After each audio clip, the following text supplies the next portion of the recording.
Shuncha 23 nafar bolani Damas avtomobilida mana shunaqa ko'rinishda tashish mumkinmi yo'qmi? Chinor postida 23 nafar bog'cha bolalarini Damas ichiga sig'dirgan shovvoz aniqlandi. Assalomu alaykum. Voy asal bolalar, asal qizlar. Yaxshi kelyapsizlarmi? Bog'chadan qaytlaringizmi? Uygami?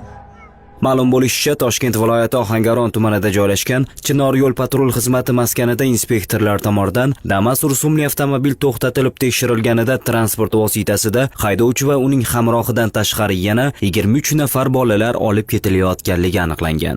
Bo'ldi, yig'lamang.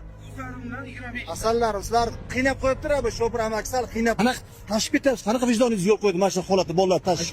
Mahalla iltimos. Hurmatli haydovchilar, yo'l harakati qoidalariga yuqoridagi kabi rioya qilmaslik qonunbuzarlik bo'lishi bilan birga bolalar hayotiga ham jiddiy xavf tug'diradi. 25 ta. Shu o'rinda ota-onalar uchun eslatma: farzandingizni xavfsizlik talablari ta'minlanmagan transport vositalariga aslo ishonib topshirmang.